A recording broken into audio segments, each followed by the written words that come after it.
mereka itu bukan pula orang Sumatera, tapi mereka didatangkan daripada Jawa, Kalimantan, Sulawesi. Habis kerja mereka dibunuh semua. Soalnya ini lubang rahasia Pak. Nah, lubang ini dia bikin di tahun 42 sampai 45. Baru diketahui sama masyarakat Bukit Tinggi ada lubang di sini baru tahun 46. Bisa berapa? Boleh, karena lagi sepi. Ini baru jadi diketahui bahasa ada lubang di sini baru tahun 46. Nah, semenjak tahun 46 sampai di 85 ini dibiarkan aja. Ini baru resmi jadi objek wisata 11 Maret 86. Nah, ini panjang lubang Jepang ini yang dijadikan objek wisata sekarang. Ini total keseluruhan dia punya panjang ada 1470 meter, termasuk dengan lorong-lorong yang ada di dalam. Tapi kalau digabung keseluruhan yang dari Bukit Tinggi, lubang Jepang ini dia punya panjang ada 5 kilo 900 meter. Tapi yang lain tidak bisa dijadikan objek wisata karena dia punya ventilasi udara tidak mencukupi. Bukan tidak ada, tapi tidak cukup jadi objek wisata. Nah, ini pun baru disemen oleh pemerintah Bukit Tinggi tahun 2004. Tapi tentang penyemen ini memang terjadi pro dan kontra. Kebanyakan kontra, masalahnya keasliannya hilang. Tapi nanti bisa kita tengok yang asli. Sebetulnya Bang lebih bagus asli daripada semen. Nah, kita tidak tutup mata. Memang orang kita ini kan paling pintar merubah-rubah. Nah, padahal lebih bagus asli. Pak, kalau di Bandung kan ada goa juga. Itu apa bedanya?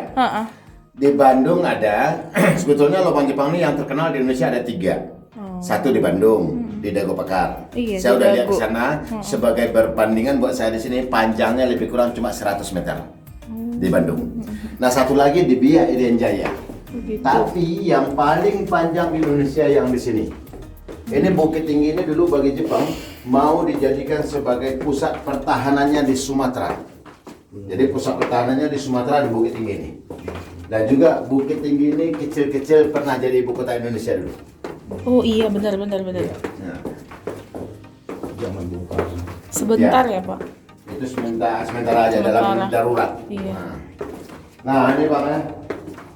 Ini kalau kita ambil miring tangga ini ke atas, posisi kita sekarang ini berada di bawah tanah kedalaman 64 meter.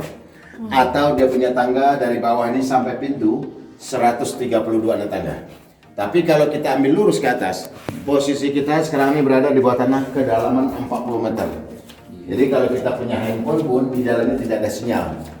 Jadi kalau ada pengunjung yang kesasar mau telepon ke atas nggak bakal bisa, tidak ada sinyal. Jadi berada di bawah tanah kedalaman 40 meter istilahnya.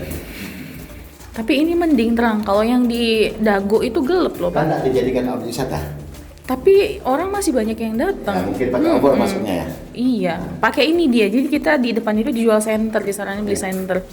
Nah, ini kita ambil foto sini Kak. Backgroundnya jauh ke sana. Oh iya, boleh. Langsung aja. Ya. Fotoin. Oke, situ berdirinya. Oke, ya. 1, 2, 3. Belok kiri itu 2 jalan seperti ini juga. Menghubungkan antara lubang pertama, kedua sampai 6 ini ada 2 jalan. 2 jalur. Nah, di antara yang 6 ruangan di sini, pemerintah Bukit Tinggi nantinya lorong yang kedua ini mau dijadikan sebagai ruangan mini teater. Jadi kalau udah siap nanti kita bisa nonton film dokumenter di sini nantinya. Tapi kapan siap saya pun belum tahu. Iya kan? Dananya? Rencananya udah lama. Dananya Pak, Pemkot Dari sini pemerintah. ya? Bukit Tinggi ya? Nah, ini tembusnya ke jurang Aresiano, Bang. Dulu dipergunakan oleh Jepang sebagai pintu pelarian. Maksud pintu pelarian itu seandainya mereka itu ketahuan bolong di sini sama masyarakat Bukit Tinggi atau militer kita, mereka lari melewati pintu ini, turun tali sejauh 50 meter ke bawah, baru sampai dasar Aresiano. Jadi 50 meter ke bawah, 40 meter ke atas. Nah, sampai sekarang masih difungsikan sebagai ventilasi udara. Makanya udaranya dalamnya sejuk seperti pakai AC. Padahal tidak ada AC di dalam. Kalau dikasih AC lagi orang bisa beku jadinya. Ini aja udah dingin. Nah, kalau zaman sekarang ini Bang ya, kalau terjadi perang di Indonesia, untuk sembunyi orang Bukit Tinggi sudah ada. Nah, tapi jangankan perang, ribut-ribut aja orang Bukit Tinggi tidak Bang. Di sini demo-demo, ribut-ribut ada di sini. Kami damai. Di sini banyak etnis, tapi kami tetap damai. Chinese banyak. Ada, tidak banyak, tapi ada. Cina, Batak, Jawa, Ada kampungnya masing-masing di sini. Iya, iya. Ini kampung Jawa ada di sini. Nias juga ya. Hah? Nias juga. Nias ada. Nah, jadi di sini banyak etnis, tapi kami tetap damai. Iya. Buat apa ribut-ribut? Ya, saya juga orang bukan baru sama. Nah, buat apa ribut-ribut? Cari uang aja susah. Orang yang ribut-ribut kayak gitu membeda-bedakan etnis itu orang bodoh itu. Iya. Nah ini bang, sekarang nih kita berada di tengah-tengah lubang Jepang yang dijadikan objek wisata nih, pas di tengah. Daripada ujung sana sampai ujung situ ada lorong-lorong seperti ini berjajar 15 buah. Tadi ada 6 kan, sekarang 15. Di antara 15 lorong ini 2 dulu dipergunakan Jepang sebagai ruang makan. Ruang ini satu, yang sebelah ini satu lagi. Nah yang di sebelah ini dipergunakan Jepang sebagai ruangan sidang. Dan lebihnya 12 buah lagi dipergunakan Jepang sebagai kamar-kamar tidur Jepang dulunya. Ya kita lihat bekas penjaranya.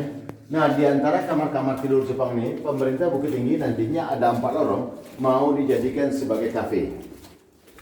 Tapi tempat jualan udah disediakan oleh pemerintah. Yang mau jualan yang tidak ada, Pak. Orang takut jualan dalam. Iya. Nah, yang ditakutkan orang jualan di dalam ini kayak bukan karena listrik, tapi rugi siapa yang mau belanja. Nah yang kedua, kalau kita terlalu lama di dalam ini, dari pagi sampai sore duduk aja di dalam ini, jangankan untung yang akan kita dapat, malah penyakit. Ya tempatnya udah disediakan tuh. Malah dapat penyakit paru-paru basah kita jadinya. Itu yang ditakutkan orang. Seperti saya, apa salahnya saya punya keluarga saya suruh jualan di sini kan? Tapi saya takut nanti keluarga saya sakit. Dapat uang 1 juta jualan di sini untuk di rumah sakit 15 juta. Buat apa?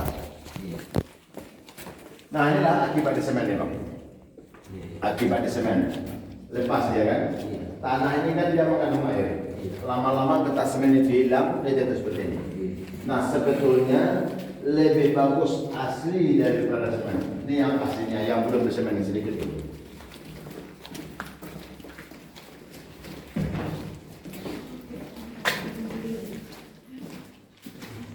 Nah ini Bang, yang aslinya.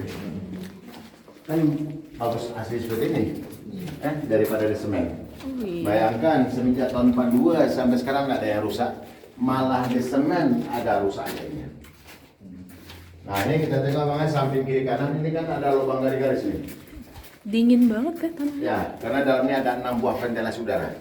Nah ini lubang garis-garis ini fungsinya bagi Jepang dulu ada 2. Yang pertama fungsinya sebagai penaruh obor.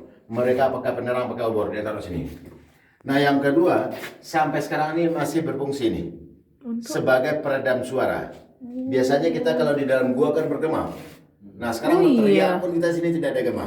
Ada gema. Setelah ada semen ada gema jadinya karena sudah tertutup.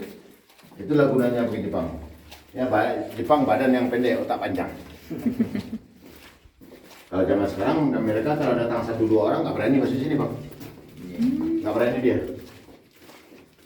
Kalau dia datang 1-2 orang seperti abang berdua ini nggak berani dia masuk. Nah inilah dulu yang difungsikan sebagai penjaranya. Ini penjaranya ini dulu panjangnya ke dalam ada lebih kurang 15 meter dulunya. Tapi sekarang kita tengok itu udah pendek. Itu bukan karena longsor pendeknya.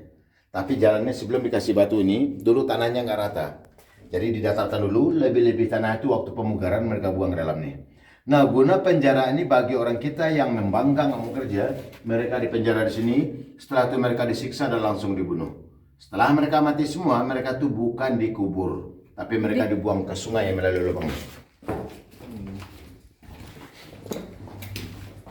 Kok yang ini? Nah, ini lubang yang dibuang ini Bang, dulu besarnya sama besar yang di atas sini dulu.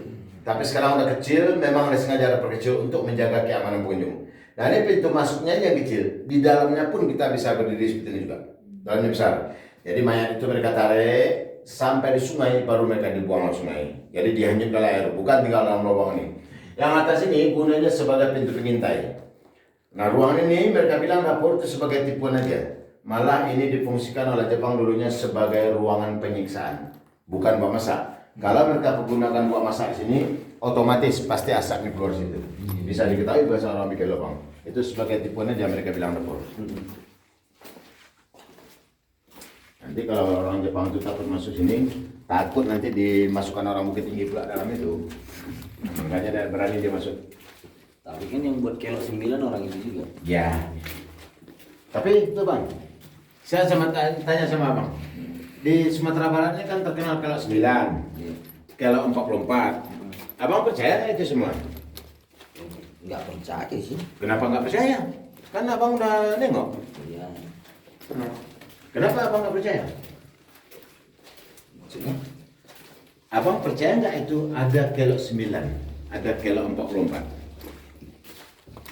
Kalau itu kurang tahu pasti lah. Cuma masalah sejarahnya kan nggak di jalan. Nah. Nggak tahu pasti. Enggak, masalahnya kan kelok 9 ada 9 kelok kan? Iya. Nah, kalau saya bilang nggak percaya, saya ada alasannya bang.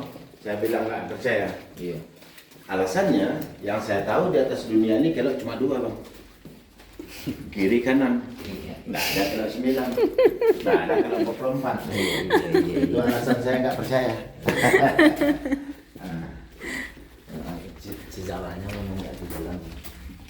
Itu tembusnya ke jurang juga ya, jadi udaranya keluar masuk dari situ lah semua. Iya ya, ini luas banget daripada yang Luas. di Dago. Lebih ini lah karena Nah, mungkin lebih dijadiin objek wisata ya Pak ya. Dago Lebih rapi. kecil. Iya. Ada gua Belanda juga kan di sana. Saya udah lihat ke sana Kak, sebagai perbandingan buat saya di sini. Iya jauh lah. Kalau saya jadi pemandu di sini, baru juga di sini jadi pemandu. Baru semenjak 86. Oh itu mah bukan baru lagi Pak. Baru 36 tahun. Ah, iya kita belum lahir Pak itu. Kalau 86 saya udah jadi pemandu. Iya.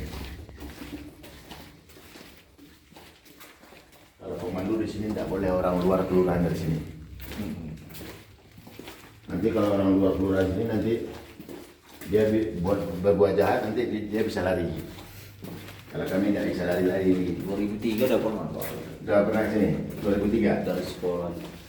Trek Oh, dari sekolahan. di SMP. Nah, ini kita keluar sini bang. Iya. Nah ini pintu ini dulu bangnya dipergunakan oleh Jepang sebagai pintu utamanya. Maksud pintu utama itu tempat dia start pembikinan lubang Jepang, dari sini dia mulai. Baru mereka bikin kamar-kamar di dalam, baru tembus ke atas tadi. Jadi dia membawa para pekerja, mengeluarkan tanahnya, membawa makanan dari sini semua. Tapi sampai sekarang ini masih ada yang belum dapat diketahui, masih tanda-tanya. Ada 3. Yang pertama, kemana dia buang bekas galian tanahnya? Galian ini kemana dia buang sampai sekarang tahu. Yang kedua, berapa ribu jumlah orang kita yang jadi korban.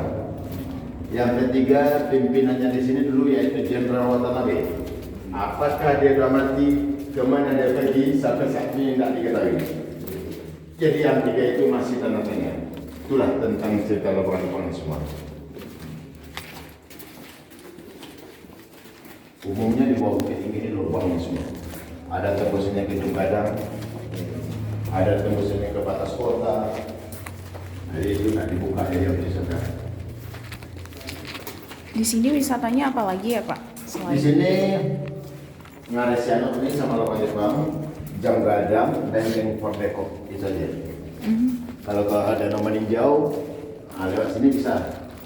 Ya, kalau Pop 4 itu, sini lebih cepat lewat.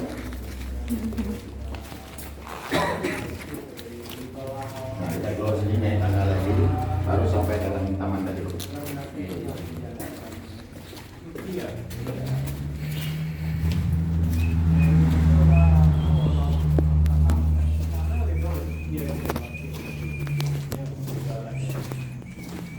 Ini kalau mau beli minum, perlu bekal untuk naik tangga. Kalau mau minum, beli minum dulu. Nanti di atas capek, ada yang minum, ada.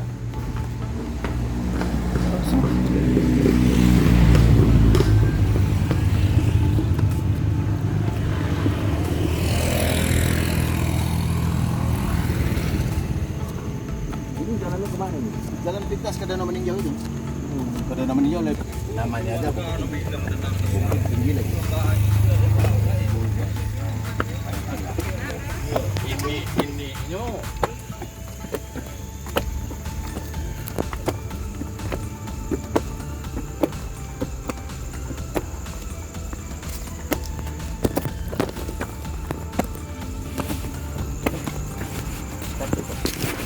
Kalau capek, jangan